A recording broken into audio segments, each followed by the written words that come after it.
Dans cette vidéo, j'aimerais partager avec vous mon bilan de 2025, mes attentes et mes objectifs pour 2026. Je me dis également que ça pourrait m'aider si dans l'année c'est un petit peu plus compliqué. Regardez cette vidéo pour me rebooster. Puis ça peut certainement aider d'autres personnes qui, comme moi, utilisent la créativité pour se ressourcer. Donc si tu as cliqué sur la vidéo, je te remercie de passer ce moment avec moi.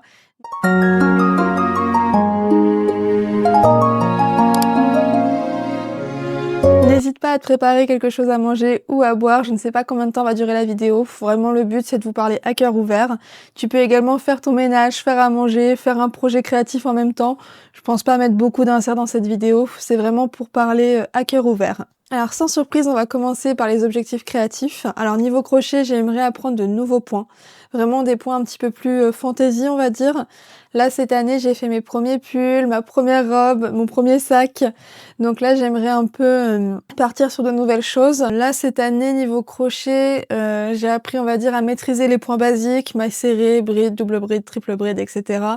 J'ai également appris les bubble stitch, il me semble, je sais pas comment on dit en France, mais pas vraiment de points, on va dire, travaillés. Donc j'aimerais partir là-dessus. Alors niveau amigurumi, j'aimerais être plus à l'aise techniquement pour prendre confiance en moi, parce que je prends énormément de plaisir à confectionner chaque partie des amigurumi, mais dès que j'arrive à l'étape de la couture et de la broderie des détails, c'est une autre histoire. Je sais que je n'ai pas les compétences et que je ne suis pas à l'aise avec, donc forcément je ne prends pas de plaisir et je ne suis jamais satisfaite du résultat. Je m'étais dit que d'apprendre la broderie pourrait m'aider à ce niveau-là par exemple, mais pour le moment ça ne m'aide pas du tout. Parce que finalement la broderie c'est un peu comme le crochet et d'autres activités manuelles, tu apprends des types de points, mais on va pas forcément t'apprendre à broder des yeux, à broder un museau par exemple pour les animaux, non. C'est pas vraiment ça. Donc de ce côté-là, je suis pas plus à l'aise. Et au niveau de la couture, j'ai toujours peur au niveau de la symétrie. C'est pas mon domaine de prédilection. Donc j'aimerais améliorer ces points. J'aimerais aussi apprendre le feutrage. Parce que j'ai remarqué que les yeux feutrés sur les amigurumi, ça change tout. Ça fait un rendu tellement plus quali. Je suis une grande fan, donc faut aussi que j'apprenne ça. Je sens que ça va être une année d'apprentissage et de découverte un petit peu 2026. Et j'aimerais surtout aussi travailler de façon, on va dire, plus réfléchie. Ne pas acheter une pelote juste parce qu'elle est jolie. Vraiment réfléchir à un projet. Une fois que j'ai l'idée du projet, réfléchir au type de fil à utiliser, pourquoi ce fil-là, pourquoi ce point, et après, une fois que j'ai toutes ces informations, acheter le fil qui irait avec. Parce que le nombre de pelotes que j'ai achetées par coup de cœur parce qu'elles étaient jolies, où tu prends une ou deux pelotes et qu'après tu ne sais pas quoi faire avec parce que deux pelotes, souvent c'est un peu juste pour la plupart des projets. Donc vraiment, on va dire consommer moins mais mieux. Alors comment faire un bilan de 2025 sans vous en parler? J'ai réalisé cette année ma première robe au crochet. J'avais une limite de temps et de matériel, mais j'en suis très très fière. Je ne pense vraiment pas faire mieux l'année prochaine, c'est ma création préférée. En prenant du recul, je me rends compte que 2025 m'a apporté énormément créativement. Même quand c'était très compliqué pour moi, j'ai créé lentement, mais j'ai toujours créé. J'ai également partagé avec vous sur les réseaux.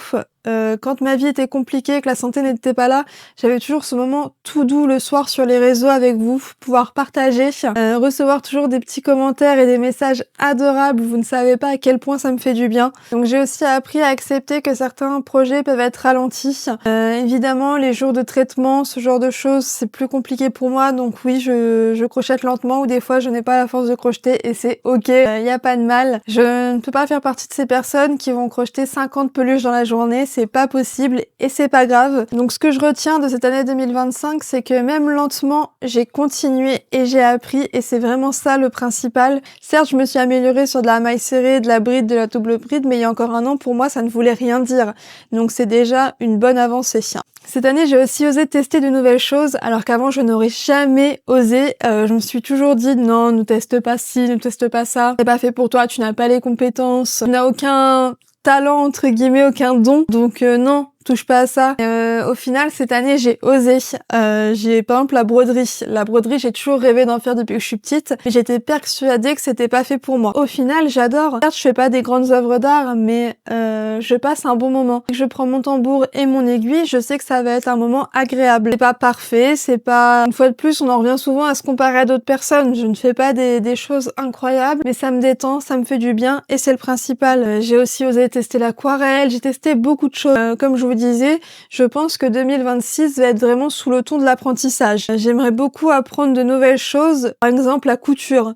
La couture, c'est pas juste tester, j'aimerais réellement apprendre. J'ai l'impression qu'à partir du moment où on sait coudre, il y a vraiment un monde qui s'ouvre à nous, que ce soit les vêtements, les accessoires, c'est infini. J'ai l'impression qu'on peut tout faire une fois que l'on sait coudre, mais j'ai l'impression effectivement que c'est un peu inaccessible. Donc s'il y a des couturiers, des couturières qui passent ici, si vous pouvez me dire en commentaire quel matériel il faut pour débuter, qu'est-ce que vous conseilleriez à une débutante, je suis preneuse, merci d'avance. Alors pareil, j'adorerais tester le tricot, découvrir un petit peu cette activité, mais après pareil, je ne sais pas quel matériel il faut pour commencer. Donc s'il y a des tricoteuses qui passent par ici également, qu'est-ce que vous conseillez comme matériel pour débuter? Parce que franchement, concrètement, je ne veux pas mettre des 1000 et des cents dans une activité que je ne sais même pas si je vais aimer. Franchement, le tricot me semble beaucoup plus difficile que le crochet, même physiquement. Je ne sais pas si ça va être une activité faite pour moi. Mais je vous dis clairement, si j'arrive à faire du tricot, je vais avoir une collection de pulls kitsch. Vous êtes pas prêts. C'est vraiment, mais si je fais du tricot, c'est juste pour ça. Juste pour apprendre à faire du jersey, je sais pas comment on dit, j'y connais rien du tout en tricot, mais pour faire un peu les petits motifs, j'aurai cette collection de plus kitsch de mes rêves. Oh là là. Donc vraiment tous les petits conseils pour débutants, je suis preneuse, n'hésitez pas à me dire tout ça en commentaire. Donc si je devais résumer, je dirais vraiment 2026, ce serait de revenir à une curiosité créative, vraiment tester tout ce qu'on a envie de tester. Même si on n'est pas doué, c'est tout à fait normal au début qu'on ne soit pas bon dans un domaine. Franchement, comme ça, il y a aucun domaine qui me vient en tête où on est bon dès le début finalement. C'est vraiment en s'exerçant, en pratiquant, on peut devenir bon. Certes, dans chaque domaine, il y a des personnes plus fortes que d'autres, plus douées, on peut avoir des facilités, mais ça ne reste pas des activités inaccessibles entre guillemets. C'est ça qui est bien avec les loisirs créatifs. Donc vraiment, je me mets plus de barrières. Si j'ai envie de tester une activité, je le fais. Certes, pas des activités non plus qui coûtent des 1000 et des cents comme je vous ai dit, mais faut que j'arrête de me mettre des barrières en me disant ah bah non, ça je ne saurais pas faire, bah non, je ne suis pas assez douée. C'est en pratiquant qu'on s'améliore. Et je dirais que surtout, faut arrêter de se comparer. C'est sûr qu'on ne peut pas faire des dingueries dès le début et c'est ok et c'est normal. Et niveau apprentissage, j'aimerais beaucoup aussi m'améliorer niveau montage. Mon chéri m'a offert une petite caméra pour Noël, donc apprendre à l'utiliser, apprendre à faire du montage. Vraiment, finalement, j'entends beaucoup de gens se plaindre du montage, mais moi, ça me gêne pas trop, je passe un bon moment. J'aimerais avoir les compétences pour, quoi, finalement. Alors pour 2025, je dirais que l'énergie n'a pas toujours été présente pour apprendre de nouvelles choses et pourtant j'ai réussi à apprendre la broderie, le point de croix et tester plein d'activités créatives, donc je suis très fière de ça. Et surtout ça m'a permis de prendre conscience que j'avais toujours cette envie au fond de moi, malgré le fait de graviter depuis 3 ans dans une bulle médicale, d'être focus sur la maladie, le médical, les soins, et ben j'ai encore cette petite flamme en moi, cette petite envie de découvrir et d'apprendre et ça fait du bien. Même comme je vous disais, partager avec vous sur les réseaux sociaux, ça peut paraître tout bête, mais moi ça me fait sortir de cette bulle médicale, de parler avec des gens entre guillemets normaux, même si je sais que sur les réseaux, pas mal de personnes qui me suivent ont aussi des problèmes de santé. On est quand même en dehors de ça, on est plus là pour parler créativité, projet, s'entraider, se soutenir et franchement j'adore ça. Et également qu'on peut apprendre à notre rythme, surtout sans se comparer. Je trouve que malheureusement maintenant au niveau des loisirs créatifs, on est un peu trop dans la comparaison. Par exemple, j'avais vu ça dans une vidéo YouTube, je ne sais plus qui c'est qui en parlait, mais un truc tout bête, les coloriages mystères, c'est devenu une compétition limite. Moi j'avais des livres de coloriage mystère de Disney depuis des années.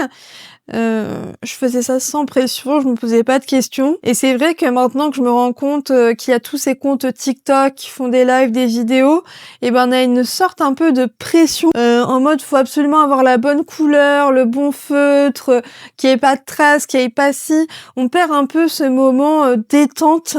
vraiment où on crée pour se faire plaisir. Je trouve ça dommage qu'il y ait cette compétition là-dessus. Surtout à nos âges, c'est un peu dommage. Mais c'est pas grave, c'est comme ça, c'est l'ère des réseaux. Donc essayez vraiment de se détacher de la comparaison. Même si moi aussi j'ai tendance à me comparer, hein. Par exemple niveau crochet, je peux avoir tendance à me dire ah oui mais là sur telle personne, ses amigurumis ça c'est mieux, ça c'est moins bien. C'est comme ça, c'est l'être humain, on va dire. D'un point de vue un petit peu plus personnel, je ne sais pas si ça peut vous intéresser. Après, je me dis que ça peut toujours aider d'autres personnes. J'ai des objectifs de confiance, d'acceptation. Ça va paraître vraiment bête pour certaines personnes, mais je fais partie de ces gens qui ne se supportent pas. Des trucs tout bêtes, voir mon reflet dans des vitrines, sur une vitre de voiture, ou par exemple un truc tout bête quand on ouvre Snapchat et qu'on se retrouve avec notre grosse tête là. Oh, je déteste. Je ne peux pas me voir. Je suis très complexée sur beaucoup de choses. Donc, ouais, 2026, ça va être une année où j'aimerais prendre beaucoup plus confiance en moi. J'ai une relation assez difficile envers moi-même. Donc, j'aimerais vraiment en 2026 m'accepter un petit peu plus. Par exemple, un truc tout bête sur les réseaux sociaux, diminuer les filtres, ce que je suis déjà en train de faire. Parce que finalement, j'ai fait beaucoup d'efforts en 2025. J'ai créé mon premier compte sur les réseaux sociaux. Au début, je portais ma petite cagoule panda où je mettais des stickers panda. J'ai fini par les retirer, accepter de montrer mon visage. Là, petit à petit, je parle un petit peu plus dans mes vidéos. J'essaye de faire des formats un petit peu plus longs comme aujourd'hui. Vraiment, j'évolue dans le bon sens. Et je trouve ça dommage, par exemple, sur les réseaux sociaux, d'accepter de se montrer, mais de mettre des filtres. Même si on est en 2025 et que tout le monde met des filtres, juste moi, pour apprendre à m'accepter, moins mettre de filtres, et surtout ce que j'ai arrêté, c'est les filtres qui changent totalement mon visage. Donc je ne peux pas dire que je prends confiance en moi si c'est pas véritablement mon reflet entre guillemets. Donc vraiment essayer de faire preuve de bienveillance envers moi-même, prendre confiance que ce soit au niveau du physique ou de la voix. Alors parce que ça aussi c'est quelque chose, je déteste ma voix. Quand je fais les montages ou quand mon chéri est à côté de moi en train de regarder une de mes vidéos, c'est atroce pour moi. J'ai l'impression de subir une torture. Franchement, je ne sais pas s'il y a d'autres personnes qui font des vidéos qui ont le même souci que moi, je ne peux pas m'entendre, je déteste ma voix. Donc au bout d'un moment, ça devient compliqué entre le physique et la voix. Donc franchement, travailler là-dessus, ça ne pourra me faire que du bien. Donc finalement, on peut dire qu'il y a eu une énorme évolution sur 2025, même si je m'en rends pas compte. Je pose tous ces points-là, il y a quand même une bonne évolution, donc je pense que 2026 ne pourrait être que mieux. Et on en arrive donc aux objectifs un peu santé bien-être. Alors en février 2026, je dois être suivie par une unité douleur, donc je place énormément d'espoir à ce niveau-là. J'espère que ça va changer des choses. De toute façon, ça ne pourra pas être pire, ça pourra être que du positif. Alors avec ce suivi, je pense également pouvoir me reconnecter à mon corps sans le détester, parce que finalement ça fait un petit peu plus de 3 ans que je me bats contre mon corps, alors que c'est pas forcément contre lui que je devrais me battre, mais plutôt contre la maladie. Mais étant donné que c'est une maladie auto-immune, on a une relation assez compliquée lui et moi, mais faut que j'apprenne vraiment à me reconnecter à mon corps. Parlant du corps, j'aimerais aussi stabiliser ma prise de poids, parce que j'ai arrêté de fumer il y a maintenant 1 an et demi. Quand même, 1 an et demi, c'est une belle victoire. Et forcément, depuis cet arrêt du tabac, j'ai pris du poids, énormément de poids. Et cette prise de poids n'arrive pas encore à se stabiliser. Donc vraiment, l'objectif général, ce serait de stabiliser la prise de poids. Et peut-être par la suite, fin année 2026, perdre un petit peu de poids, mais c'est pas vraiment mon combat. Au moment actuel où je vous parle, j'aimerais juste stabiliser cette prise de poids et j'espère une évolution au niveau de ma maladie. Alors par contre, au niveau santé et bien-être... Coucou, ça va mon bébé? Au revoir mon amour, au revoir mon cœur. Tu t'installes? Oui. Oui, alors je vous disais, pour le bilan de 2025, je dirais que ça a été assez compliqué. La maladie n'a pas été dans le bon sens. Il y a eu beaucoup de fatigue, de douleur, le moral clairement en dents de scie. La santé mentale, quand on a une maladie chronique, c'est toujours un peu compliqué. Puis j'ai eu des événements assez durs. Pour ceux qui me suivent sur les réseaux depuis un petit moment, vous savez que cette année, j'ai perdu mon petit compagnon de lecture, de crochet. Dobby, il avait 15 ans. Donc sa perte a été très difficile et elle l'est encore. Heureusement que j'ai le zigoto que vous avez vu, mais ça reste très compliqué pour moi. Donc je me dis qu'avec cette année assez compliquée au niveau de la santé, plus des épreuves comme celle-ci, ça pourrait être que mieux pour 2026. Donc on en arrive un peu, on va dire, aux objectifs plaisir perso. Par exemple, quelque chose de tout bête. La lecture, j'aimerais énormément renouer avec la lecture en 2026. Je parlais avec une fille sur TikTok de sa pile à lire et je me suis rendu compte que depuis 3 ans, je n'avais pas énormément lu et pourtant j'avais continué à consommer, donc acheter des livres comme si je lisais toujours autant de livres par mois, ce qui n'est clairement pas le cas. Donc j'ai décidé de mettre à jour ma pile à lire et j'ai 99 livres. Oui. 99 livres dans ma pile à lire. Donc on va dire, c'est très simple, je pense que c'est la résolution de beaucoup de personnes, mais je n'achète plus de nouveaux livres tant que je n'ai pas diminué cette pile à lire. D'ailleurs là en vous parlant, je me rends compte que j'ai racheté un livre ce week-end, du coup je suis plus à 99, je suis à 100 livres. Voilà. Et c'est une chose toute bête aussi qui m'a fait prendre conscience de cela, c'est que j'ai acheté un livre de l'Avent. Vraiment, c'était très sympa, c'était une petite romance de Noël. Et chaque jour, je devais ouvrir les pages et découvrir mon petit chapitre du jour. Et j'ai pris énormément de plaisir chaque matin à avoir ce petit moment pour moi. Donc j'aimerais revenir à la lecture petit à petit, vraiment en douceur, sans comparaison. Déjà, j'ai arrêté cette année de suivre tout ce qui est youtubeuse lecture, parce que je culpabilisais énormément de voir ma pile à lire monter et de ne finalement pas lire alors que j'ai énormément envie de lire. J'ai des livres qui me donnent envie depuis 3 ans dans ma bibliothèque et avec tout ce côté compliqué au niveau de la santé, j'ai pas réussi à lire malheureusement. Donc vraiment me faire plaisir sans obligation.